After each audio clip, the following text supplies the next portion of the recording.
Welcome back to the deep dive. Today I want you to just picture something with me for a second. Okay. Walk into your local pharmacy, head straight back to the supplement aisle, and just stand there. What do you see? Usually chaos. Just absolute chaos. Right. It's a giant wall of white plastic bottles. You've got your vitamin C, your magnesium, zinc, maybe a multivitamin if you're feeling adventurous. Yeah. And it's dusty, it's confusing, and honestly, it's just really boring. It feels like a chore. It feels like a medical errand, yeah. Exactly. Mm. But today we have a source document that basically wants to burn that entire aisle to the ground. I mean, it's a bit more calculated than actual arson, but the sentiment is definitely there. For sure. We are looking at the Zenthera Bio Inc. Investor Blueprint, and you're completely right. This isn't just a pitch deck for a new vitamin. It is a masterclass in modern brand architecture. Brand architecture. I like that phrase. Because when I was reading through this blueprint, I really didn't feel like I was reading about health or medicine at all. I felt like I was reading a pitch for, I don't know, a luxury fashion house or a high-end sports car. And that is exactly the point they're trying to make. This document captures a really massive shift in the current market. I mean, we used to buy vitamins because we felt a cold coming on. Right. Now, we buy wellness because we want an identity. Zenthera is trying to take this very common, very painful problem, which is hormonal imbalance, and engineer it into what they actually call a luxury wellness empire. Empire. Nah. Maybe that is a really heavy word for a startup to throw around. Usually you just want to, disrupt the market or maybe get some market share. They literally want an empire. It is incredibly ambitious. But as we go through this today, looking at the clinical side, the marketing psychology, the financial projections, you'll see they really aren't looking for just a small slice of the pie here. They want to own the whole bakery. So our mission today for this deep dive is pretty simple.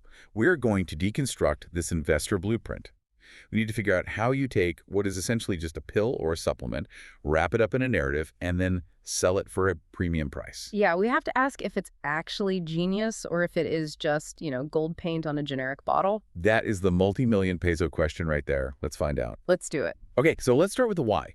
Because every pitch deck has that one problem slide at the beginning. What is the burning fire that Zenthera is actually trying to put out? Because they use some pretty dramatic language right out of the gate. They call it a silent epidemic. They do. And while the language is certainly dramatic for effect, the underlying data they present is actually quite strong. They identify the core problem as hormonal imbalance. Which, I have to be honest, sounds a bit vague to me. I Yeah. feel like hormones is just a buzzword people throw around for literally everything these days. Oh, it definitely can be. But the blueprint gets very specific about how this actually manifests for people. They aren't just saying people feel generally bad. They list very specific symptoms. Like what? Things like low energy, fatigue, mood instability, weight fluctuations, sleep disruption. Okay, hold on. Stop right there. I'm looking at this list too. Reduced metabolic efficiency, skin and hair concerns. You read that list and it basically sounds like, well, it sounds like modern life. Precisely, and that's what makes the pitch so effective. They are identifying a pain point that is both completely pervasive and largely invisible. Yeah. If you go to a traditional doctor with fatigue and mood swings, you might just be told to get some more sleep or reduce your stress at work, which is incredibly frustrating. So the potential customer sitting there, they're tired, moody, maybe they've gained a few pounds, they just can't seem to lose, and they just feel completely dismissed by the medical system. Exactly. The document actually describes these consumers as confused, skeptical, and underserved. And that is the massive market gap they are targeting. The blueprint argues that the current solutions out there are just failing these people. Because the market is flooded with mass market products. Right. You walk into that pharmacy store we talked about, and there are 50 different bottles, and none of them seem to have any formulation synergy or educational backing. Because I go and I buy the zinc, and then I buy the vitamin D, and then I read an article online that says I actually need magnesium, and suddenly I'm taking 6 different pills every morning, and I don't even know if any of them are actually doing anything. And that exact confusion is what creates the skepticism. Zenthera's core argument is that people don't just want another pill to add to the pile. They want clarity. They want a system. Yes, they aren't pitching a product to fix a temporary headache. They're pitching a rescue raft for a consumer who feels like they're drowning. And notably, while they acknowledge this affects millions, the document specifically highlights the impact this silent epidemic has on women. Which leads us perfectly into segment 2, the solution. Or, as they put it in the blueprint, the lifestyle upgrade. This is such a crucial distinction in the text. They explicitly state that Zenthera Bio Inc. refuses to be seen as just a quote-unquote supplement startup. Which is a pretty bold claim for a company that is, at the end of the day, selling supplements. I mean, it's something you swallow, It really. is, but it's all about the economic positioning. Think about it from a business perspective. If you are a supplement startup, who are you competing with? Literally everyone. The store brand, the generic stuff on Amazon, the discount bins. Exactly. And that is just a race to the bottom. You are competing entirely on price. Who can make the absolute cheapest vitamin C? That's a terrible business to be in if you want high margins. Right. But if you tell the world you are selling a lifestyle upgrade, you put yourself in a category of one. You remove your brand from that price war entirely. So you're not competing with the vitamin aisle anymore. You're competing with, what? A luxury gym membership. An expensive daily latte habit. Exactly. You're competing for the discretionary self-improvement dollar. It completely changes the psychology of the buyer. But let's get technical for just a second, because you can't just slap a glossy sticker on a bottle and call it a lifestyle. What is actually in the product? The document mentions this phrase, multi-oil synergy. Is that just slick marketing jargon? It's a bit of jargon, yes, but it does point to a real biological approach. The blueprint argues that single-ingredient supplements, like just taking a basic vitamin E capsule, often fail because the human body is incredibly complex. It's not like a car engine where you just replace one broken belt. Right. Biological absorption often requires cofactors, fats, other vitamins, specific enzymes acting together. Zenthera's technical approach is what they call synergistic formulations.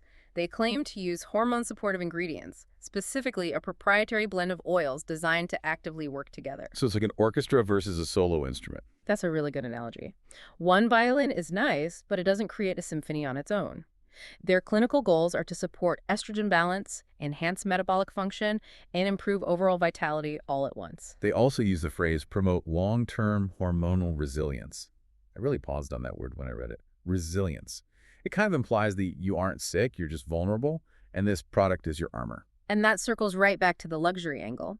The business logic here is fascinating. The expert analysis in the blueprint explicitly says they want to avoid the saturated, low-cost supplement market. By positioning as a premium nutraceutical. Yes. That positioning allows for higher margins, obviously, but they also claim it builds stronger brand loyalty. Explain that to me. Why does paying more money make a customer more loyal? That seems counterintuitive. It relies on sunk cost psychology, but in a sort of positive framing. If you buy a cheap bottle of vitamins for, say, 500 pesos, and you forget to take it for a week, you don't really care. It was cheap. It holds no perceived value to you. True. It just sits in the back of the medicine cabinet until it expires and you throw it out. Exactly. But if you buy the premium black and gold system for a significant amount of money, you are psychologically invested now. You really want it to work.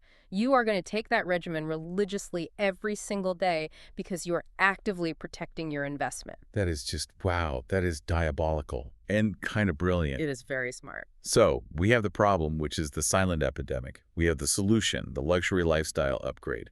But who are the people actually building this empire? Because a blueprint is really only as good as the architects behind it. Which brings us to segment 3.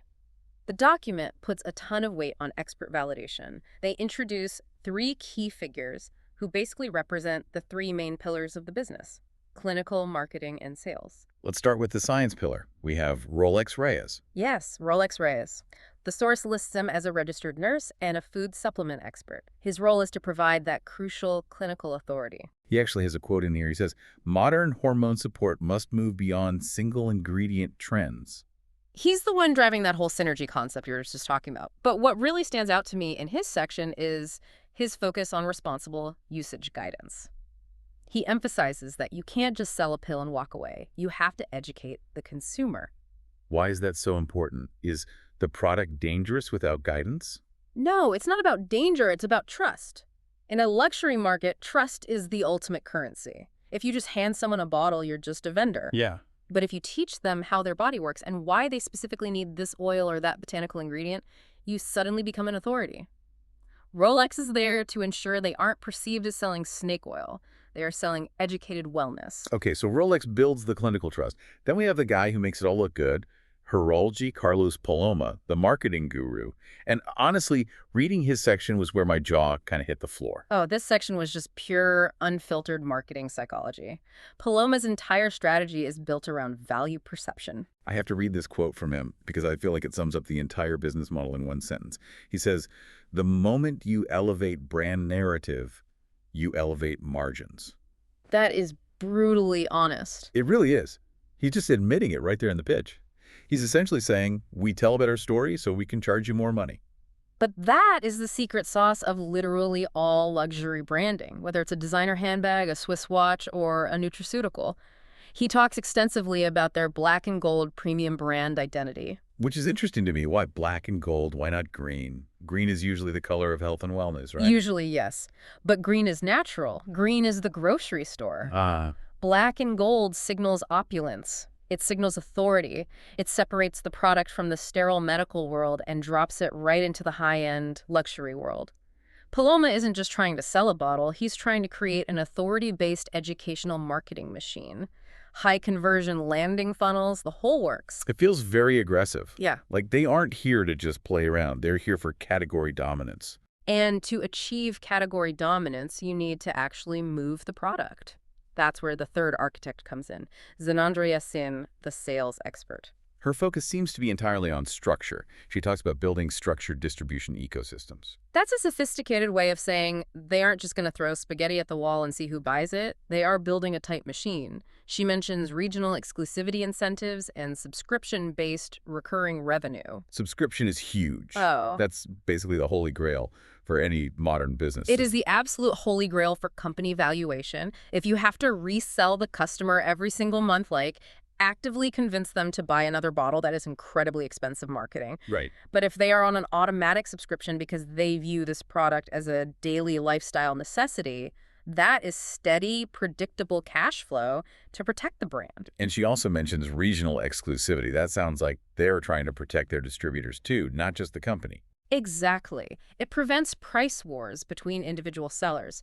If everyone is undercutting each other just to make a quick sale, the brand immediately looks cheap. By tightly controlling the distribution ecosystem, Zenandra protects the brand integrity. So we have the nurse, the marketer, and the sales expert. A triad of authority. Now, let's get to the part of the document that really makes the investor's ears perk up. Segment 4, the financial projection. The empire numbers. All right, I need you to walk me through this part because I look at the financial section of this blueprint and the numbers are they are aggressive. Let's start with the investment entry point. They are asking for 3 million Philippine pesos. Right, which is roughly 50,000 to 55,000 US dollars. In the grand scheme of business startups, especially anything involving biotech or manufacturing, that is a very accessible entry point for an investor. It seems low. It does. It suggests they aren't trying to build a massive manufacturing facility from scratch.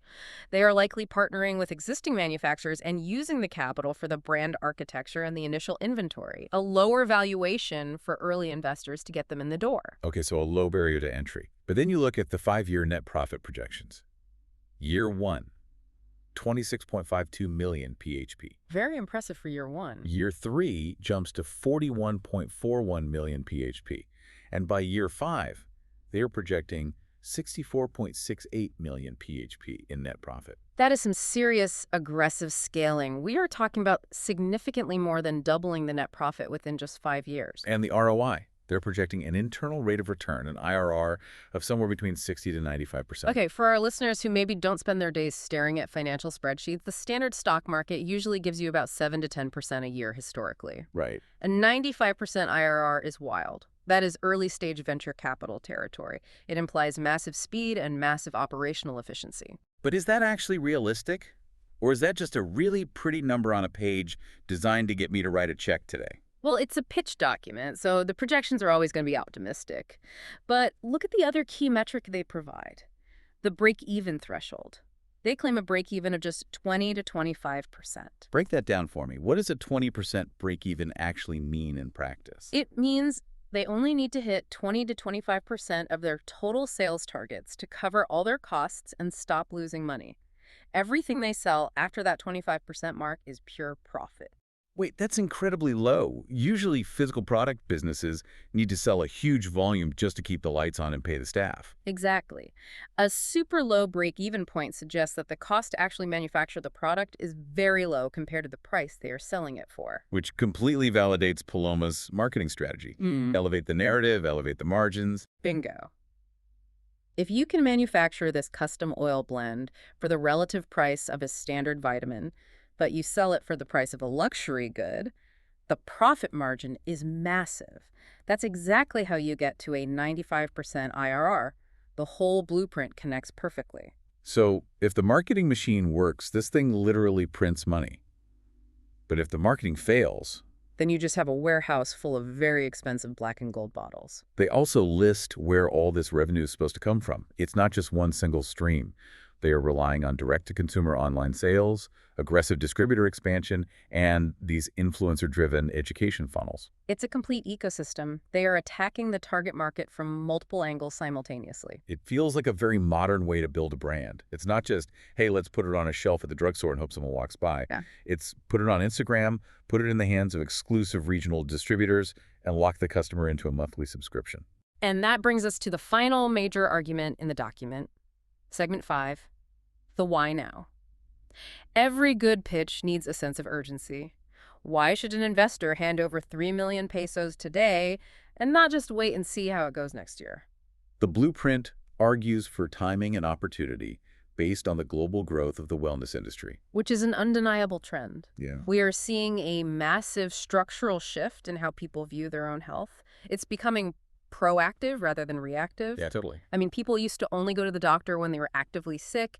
Now they biohack, they take preventive supplements, they track their sleep cycles on their watches. And the document uses this great phrase, disproportionate upside potential, through early positioning. It basically means the early bird gets the worm, but in this specific case, the worm is a massive chunk of equity in a future empire. Right. They're arguing that because hormonal health is currently underaddressed by the medical field, but is in incredibly high demand by consumers, entering the market right now allows them to capture the territory before the massive corporate giants pivot and crush them. It's a land grab. Essentially, yes. They are staking a flag on luxury hormonal wellness before it becomes a highly crowded marketplace.